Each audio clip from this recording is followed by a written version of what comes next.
Jayam Vishnupad Paramahansa Parivajakacharya Astatarasata Sri Srimad. His Divine Grace A.C. Bhaktivedanta Swami Srila Prabhupada Ki Jai. ISKCON Founder Acharya Srila Prabhupada Ki Jai. All glories to the assembled devotees. All glories to the assembled devotees. All glories to the assembled devotees. And all glories to Sri Sri Guru and Gauranga Srila Prabhupada. Om Namo Bhagavate Vasudevaya. Om Namo Bhagavate Vasudevaya. Om Namo Bhagavate Vasudevaya.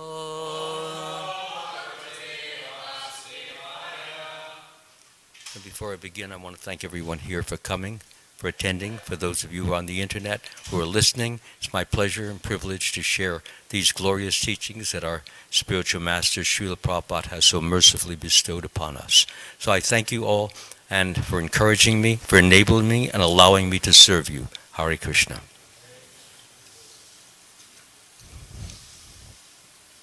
Om Namo Bhagavate Vasudevaya. Om Namo Bhagavate Vasudevaya. Om Namo Bhagavate Vasudevaya.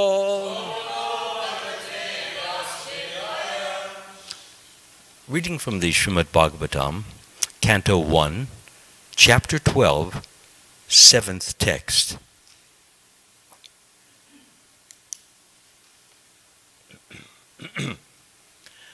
Matu Garbha Gataha Viraha Saha Tada Brigunandana Tadarsha Purusham Kanchit Dayamana Astra Tejasa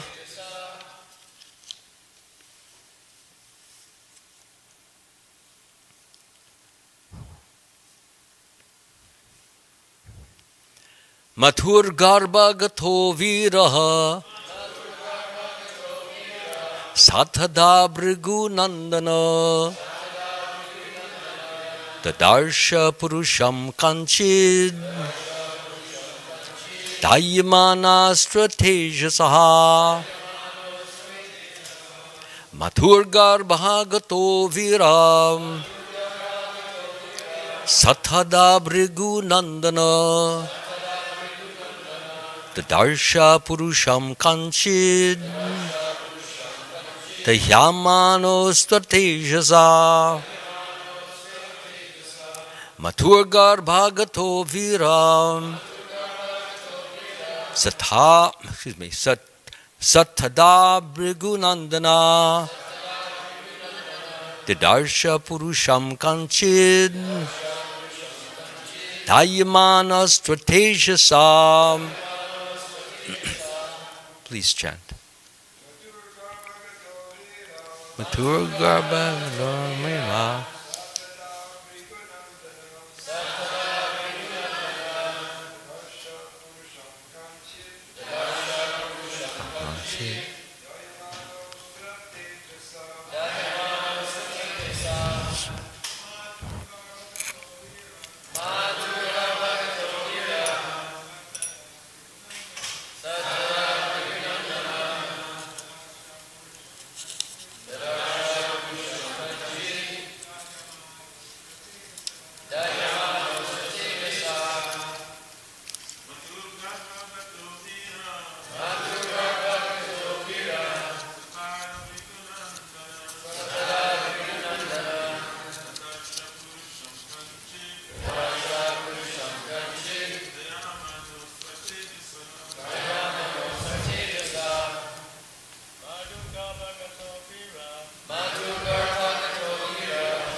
Ladies, please.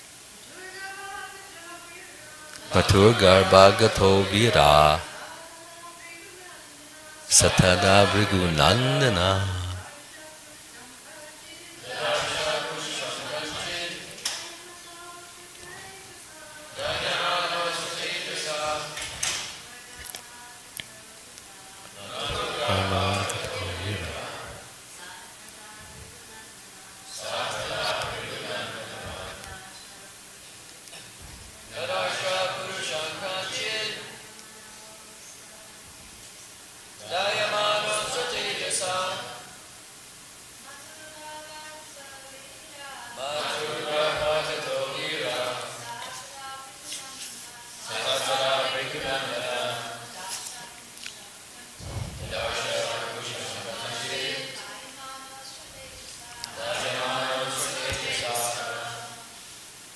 Would anyone else like to chant? Okay, go ahead. Somebody, I heard a half a syllable. No? Okay.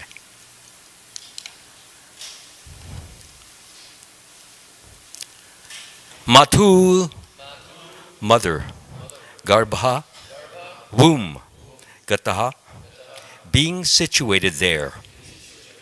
Viraha, the great fighter. Saha, child Pariksit.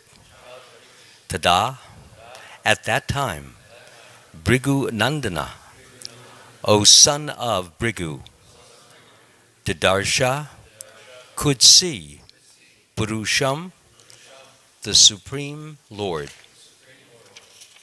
Kanchit, as someone else. Dayamana, suffering from being burned.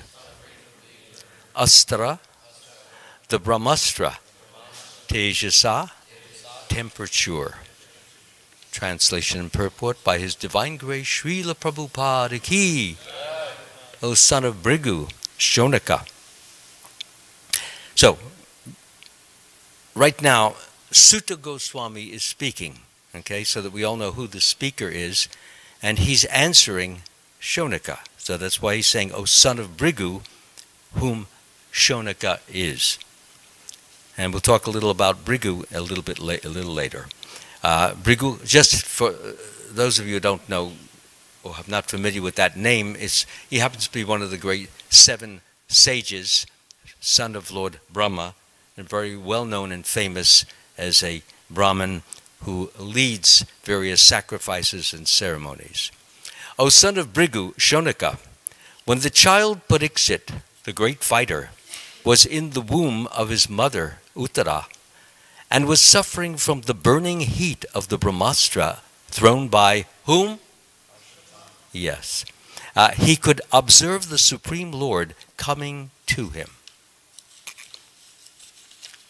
Purport.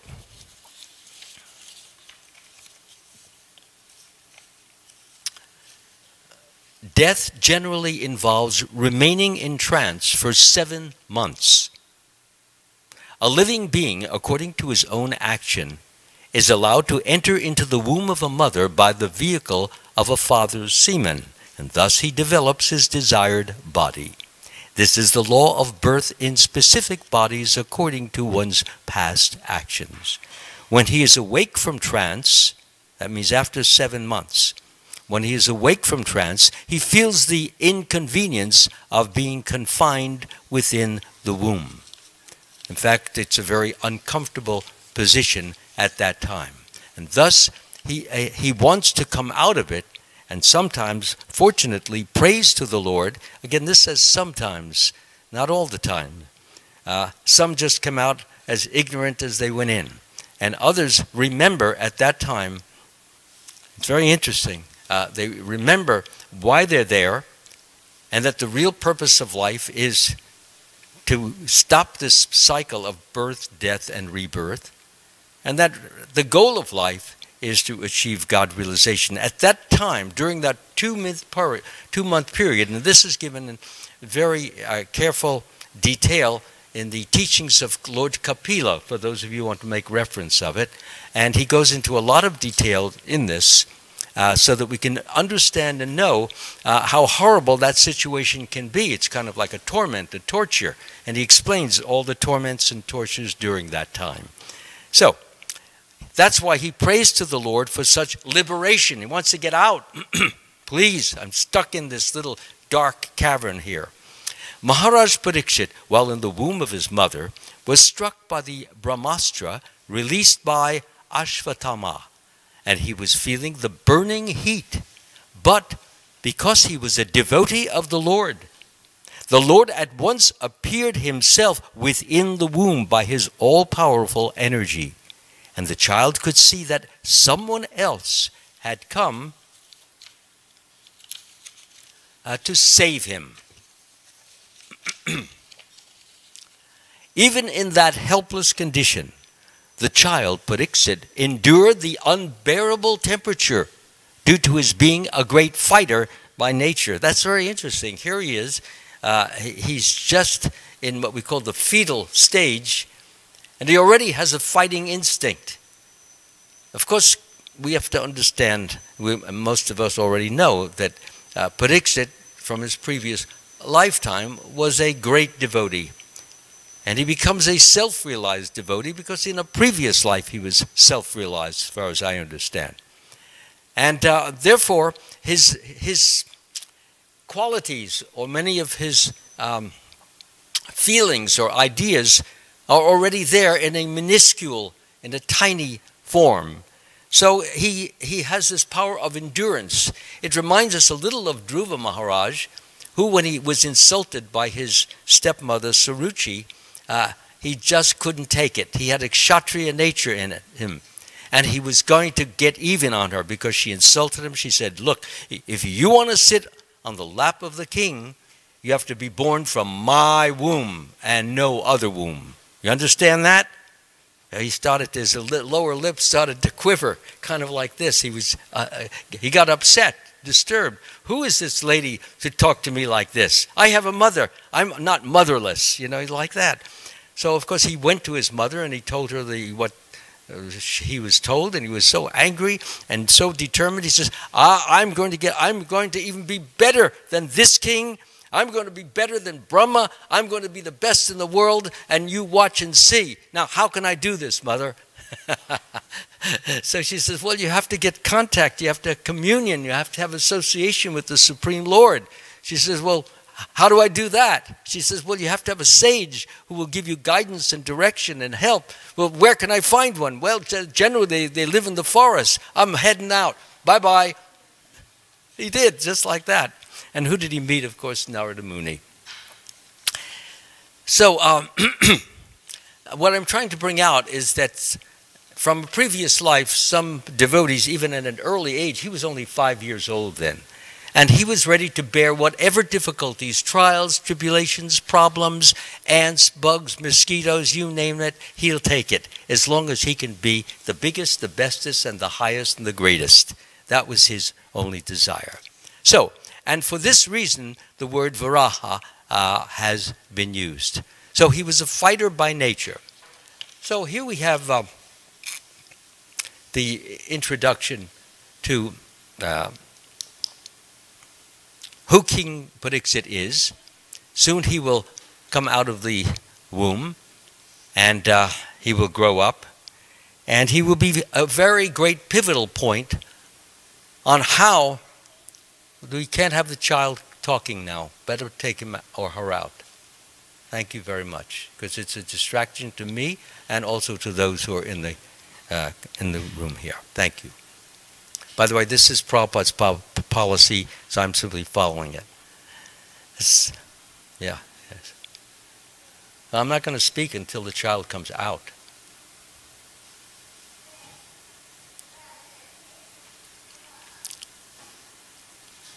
Did anybody hear me?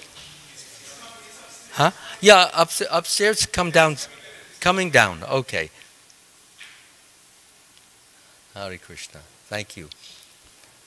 So, getting back to the point about, I mentioned that King Pariksit was a very pivotal point in the carrying out of the instructions of Lord Krishna before he left Krishna was asked, you're going to leave now, and you came for a very important purpose. Whenever and wherever there's a decline in religious practice and a predominant rise of irreligion, at that time I descend to this world to deliver the pious and to annihilate the miscreants, as well as to reestablish the principles of religion.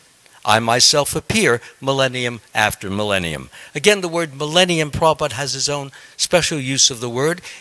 Everybody here, I'm sure, thinks, not everybody, because those who read Prabhupada's books know that when Prabhupada says millennium, he means 4,320,000 years or 4,320,000,000 years. Keep this in mind. He doesn't mean 1,000 years. Okay, that's the typical or traditional meaning of the word, of that word, millennium. And there's no need for criticism on that. Prabhupada could give his own meanings, whatever he feels comfortable. Besides, he studied from a different dictionary than we did, an English dictionary rather than an English-American dictionary, etc. So, coming back to the main point here, is that Pariksit, as we move on in this story, in a very interesting, if not ironic way, he was cursed to die in 7 days. He was a very great king, a virtuous king, a very highly rated or highly esteemed king. So, interestingly, Krishna did a very unusual and imaginative thing. He said before he left this world that when people ask, how will all of the virtues, good qualities, good government, how will that go on without you? You've just knocked off a few million demons, and they're going to just come back. How are we going to keep the demons out? So the way he answered that basically is that by having kings like Yudhishthir rule, and Pariksit, his grandson, rule. And when they rule, and they give guidance, and they give direction, they give help, they give understanding, and they make things very firm, and also very smooth and kind and gentle and sweet too. Nice balance, nice mix. Not all one dictatorial, and the other just cream puff, pushover. Not at all. So that's the way it would happen. And the way Krishna arranged this is that one day, King Pariksit, he was out hunting, and he was very thirsty, he was very hungry, and he wandered into he was in the forest, wandered into a kutir of Samikya Rishi. Now, here's what's interesting about this. King Pariksit, he's very astute, very knowledgeable. So when he entered the kutia, Samikya Rishi was sitting there in meditation, and he could see nothing, hear nothing, smell nothing, taste nothing. He was out of his body, so to speak. He was in another plane, another platform. Pariksit would normally know that because, as I said, he's a self-realized soul. It doesn't take much for a great soul like him to be able to identify a person's consciousness. This is his very special situation.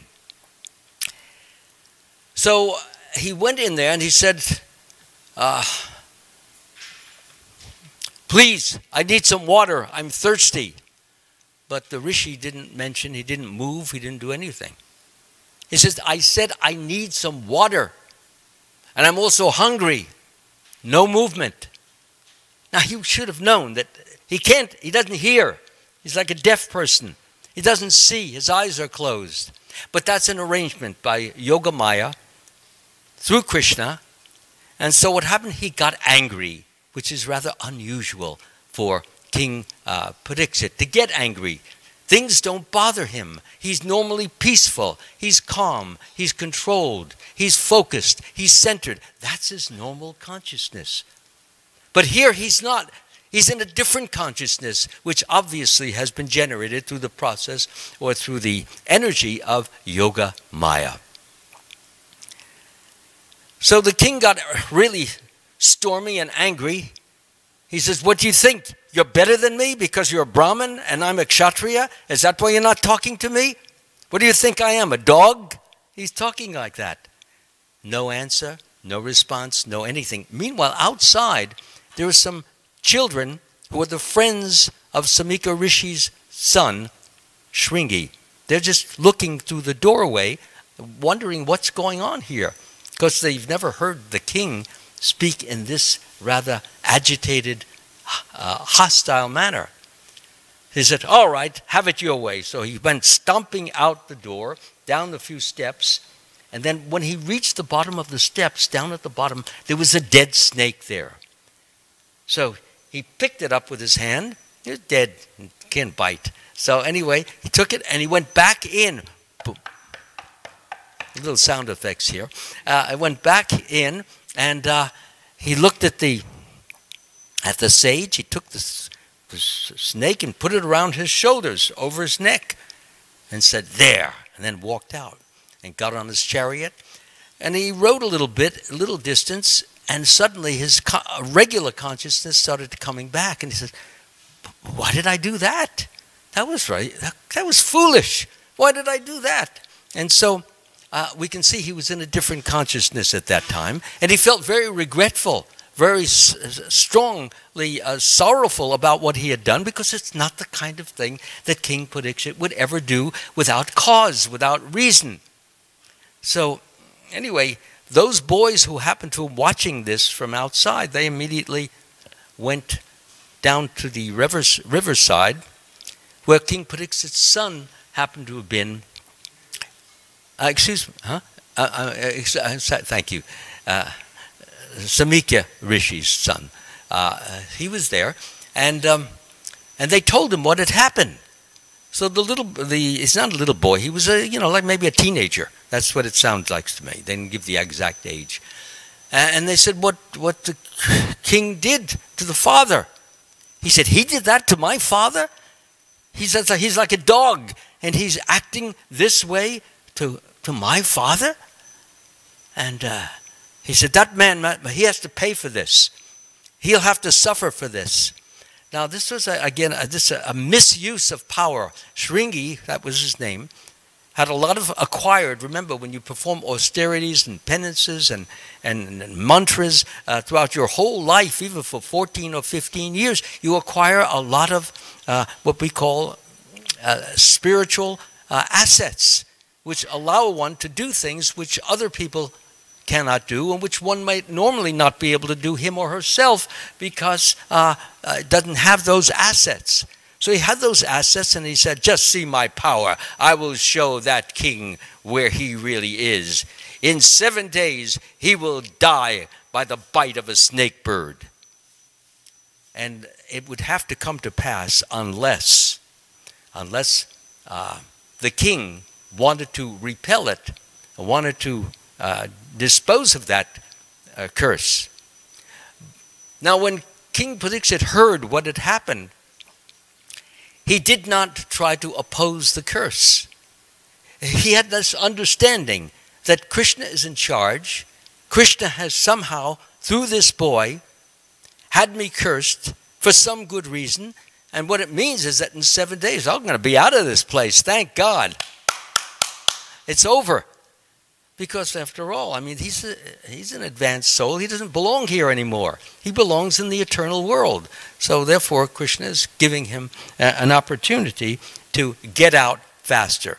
That's one of the reasons that he would not oppose. You have a question or a comment, Prabhu?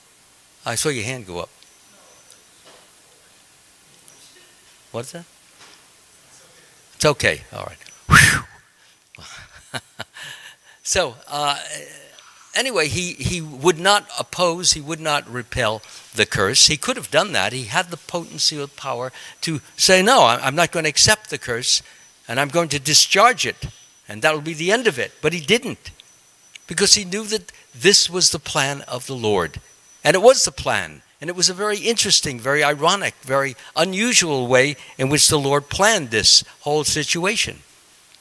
So when he heard about it, that he was going to die in 7 days, he immediately got rid of all of his responsibilities and then went down to the Ganga and sat down on a one of these vyasasans there, and somehow or other hundreds of different sages began arriving. Somehow they had heard. Remember, these are not ordinary people.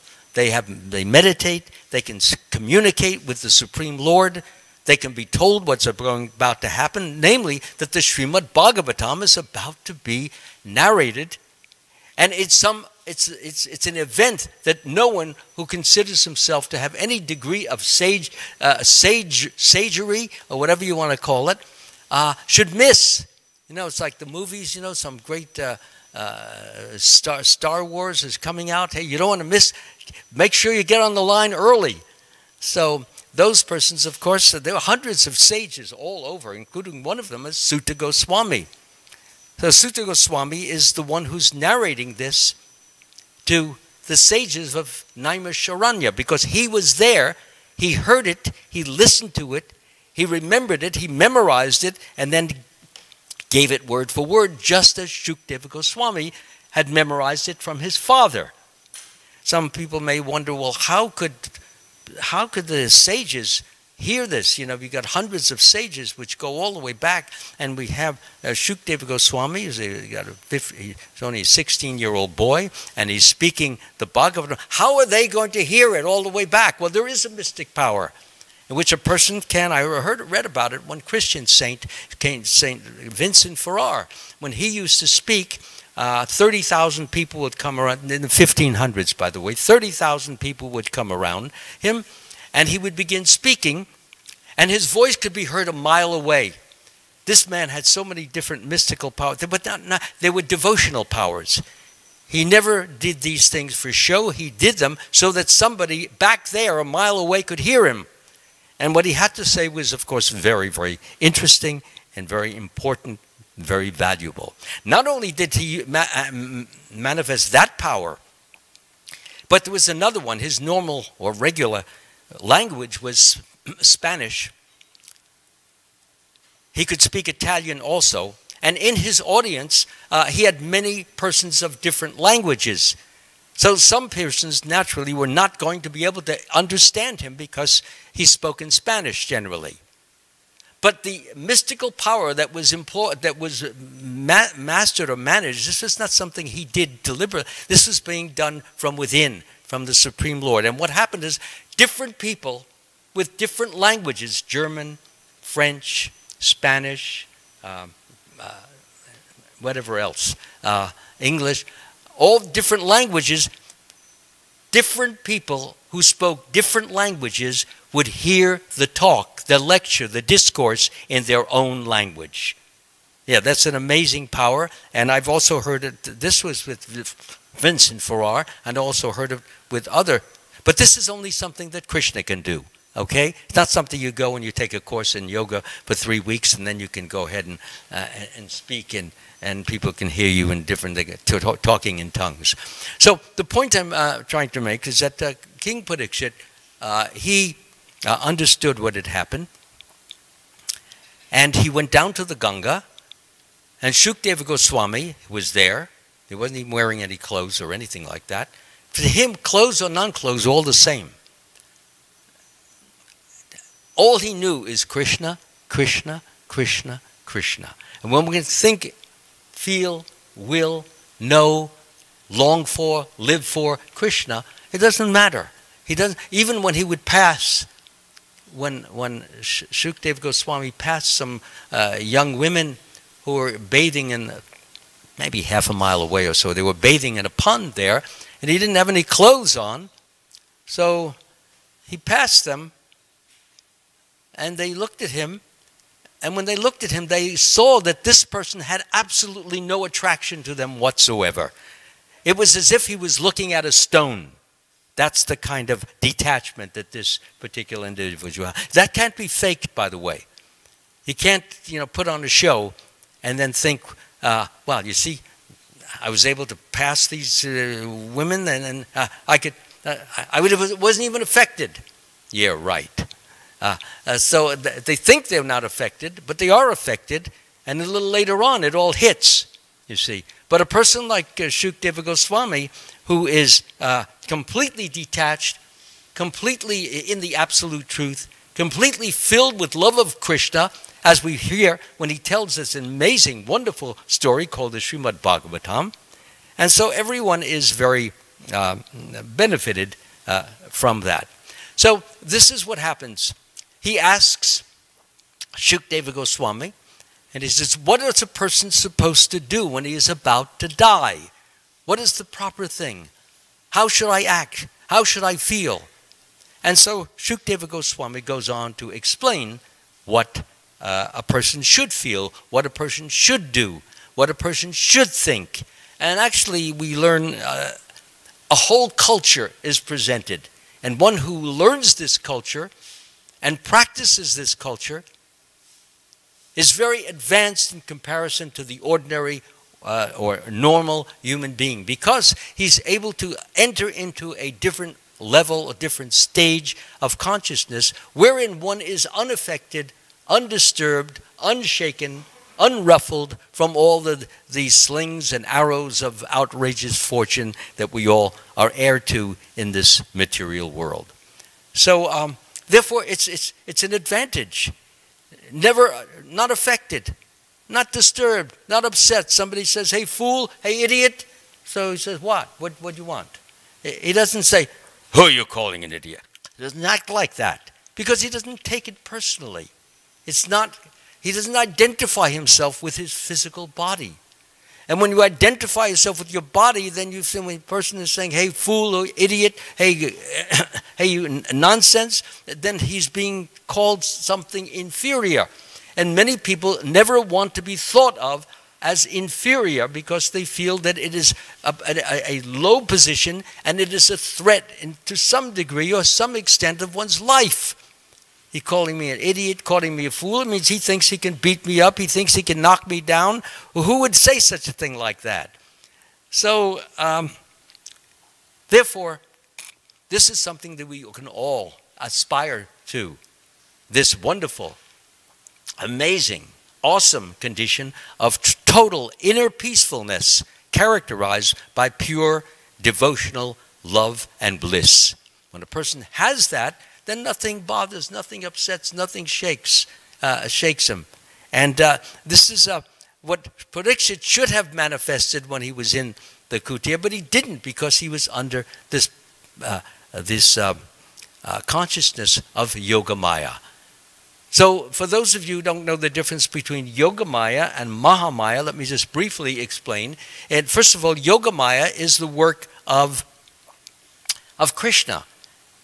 And it's done in pursuance of furthering the mission of Krishna. So when Maya means illusion.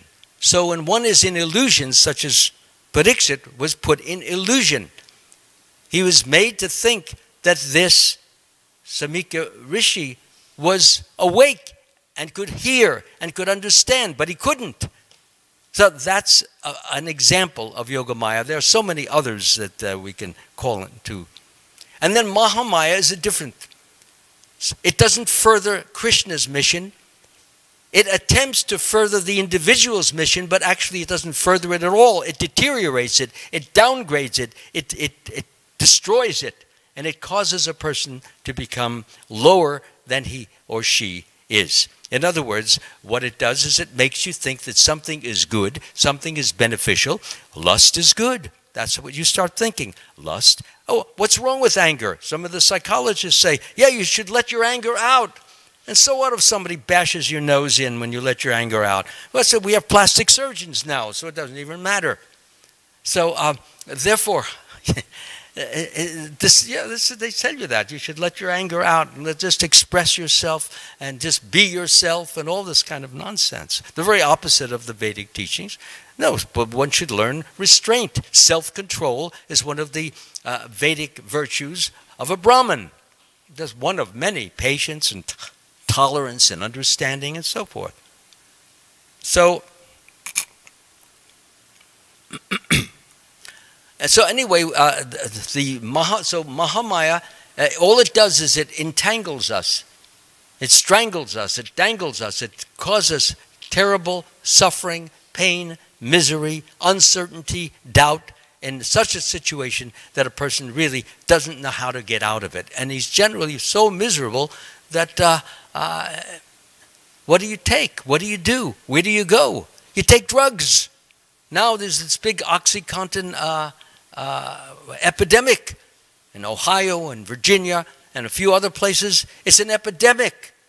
That means that people go by the hundreds and they OD every weekend. They got 50, 60, 70 people lying out on the streets, and they put that Narcan, what do they call it? Narcan, and it brings them back to a semi-normal consciousness. This is terrible.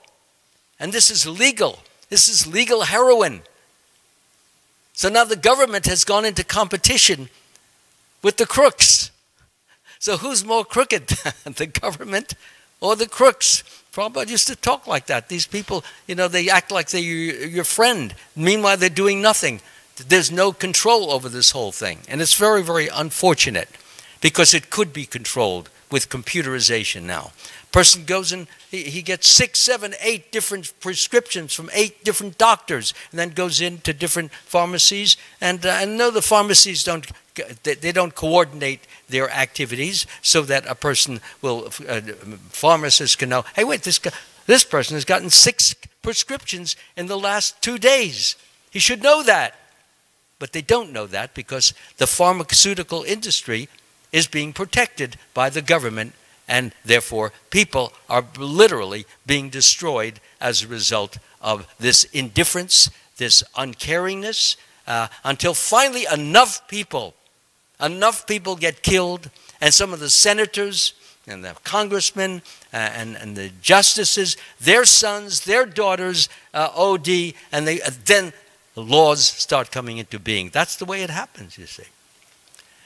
For many years, on cigarette packages, it was never mentioned that these are hazardous to your health. Never. But finally, when enough persons began to die, people who are in high political position especially, they had laws framed so that those rules, or not rules, those statements would be put on cigarette packs. I'm simply trying to bring a point, is that we are very fortunate. We're so fortunate because Srila Prabhupada has exposed us to all of these things. This is nothing new to most of you, most of us who have read Srila Prabhupada's books. He's mentioned this very, very clearly, that if you want to live in a happy, fulfilled, satisfied, uplifted manner, then you have to take shelter in Krishna. And when you take shelter of Krishna, then what that means is that we chant his holy name. We glorify him. We honor him. We applaud him.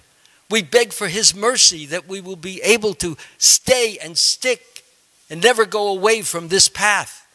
And so that we can also share this knowledge with so many others who need it, who are suffering as a result of what I've just mentioned. I mentioned OxyContin, but then there's alcohol, there's marijuana, legal now. You can go across the street, you can get legal marijuana. Yeah, that's what's killing the country. People are so woozy, so boozy, so unknowing what's going on. The consciousness is distorted, upset, upside down. People are driving on marijuana, you know, and what's happening? That's how this country, it's not good. We don't have to worry about the Russians. We don't have to worry about the Chinese. We don't have to worry about the Koreans. We have to worry about ourselves, really. That's where the problem, because when we go crazy, then what can we do to protect ourselves? Nothing.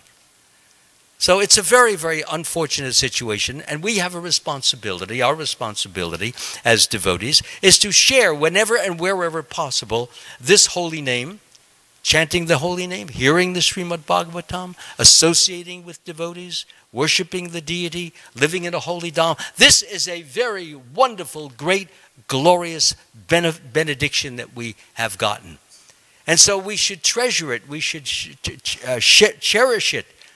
We should hold it dear to our heart. We should thank Krishna hundreds of times during the day that we have we have each other. It's such a wonderful experience to know that persons around me, they spend their mornings chanting God's name. They spend their morning dressing the deities. They spend their morning making foodstuffs that will be offered to the deity. To have such wonderful people as our friends, there's nothing greater. And if we take it for granted, we will lose it. And many have lost it. Those of us who have been around for 50 years or 40 years know how many hundreds of people were here and are no longer here. Not only are they no longer here, but the 4 regs that they once practiced don't even exist in their minds anymore. It's very unfortunate. And no one should think that he or she could lose it. As soon as you begin to become proud and think, well, come on, I'm fixed. I'm fixed, man. I've got Krishna consciousness right under my arm. You got nothing. You can lose it. You can diffuse it and be free of it. And then your life becomes nothing less than misery. Why should that happen? You know, it's like somebody gives us a blessing, and you take the blessing and you just toss it around and you say, I don't need any blessings. I'm strong enough within myself. I can make it on my own. This mentality, which we're raised with, by the way, that you can do anything that you want to do, just set your mind to it. How many times we have heard that? So, since we have this great blessing, this great benediction that Srila Prabhupada has so mercifully bestowed upon us, we should be thanking Krishna over and over again. Whatever we receive in the form of association, in the form of the holy name, in the form of this wonderful Bhagavatam, all these things are gifts which are so priceless, so precious, so valuable, that we should be thinking, how did I get that? I've committed so many offenses, so many wrongs, so many bad things, and yet Krishna, out of his causeless mercy, is allowing me, is enabling me, is helping me to get out of this horrible cesspool of mentality that I've been in and come to real life, real truth, real love, love of God, love of devotees, and devotional loving service. Thank you very much. Hare Krishna. Is there any questions? I see a hand go up. Yes, sir. Gauranga Prem. Thank you very much for the wonderful class, Maharaj. In the purport, Srila Prabhupada, he said that the living being remain in trance for 7 months in the womb of the mother. Yeah. I'm just wondering, what kind of trance is it? What is that? What kind of trance is it? Trance is it? I don't understand what it is. Trance. Okay. Prabhupada is using the word trance in a loose way. He means that they are asleep, essentially. They're not aware, they're not conscious, they can't think. Okay? That's the trance. Not fully concentrate on the super soul. Not like a sage. No, but they have higher consciousness to the extent that they can remember why they're where they're at and why they should not be there and what they must do to stay away from there.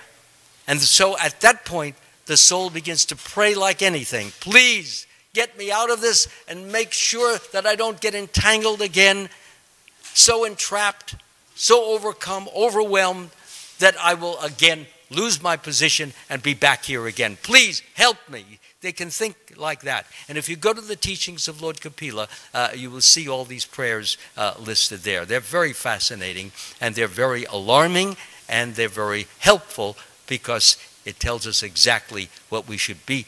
No one should be so sure and overconfident that I chant 16 rounds. What do I have to worry about? You know, it says there, I'm going back to Godhead. You got a lot to worry about. You can lose the path. Did you forget that part of the book? So therefore, that's the answer on that. Any other question? Thank you very much, Maharaj. Yes, just a comment, Maharaj. In the purport, the purport says that only sometimes. Right. And in another purport that I read also, I don't know in which part of the books, it says that only pure devotees are able, advanced devotees can have this remembrance. Yeah, so that's the sometimes. Yeah. That's the pure devotee, the sometimes. And the others just go to the earth and then go back to hell. Yes, another question? You sure? I'm giving you 3 seconds. 1, 2, 3. It's over. Prasadam! Go for it. Hare Krishna.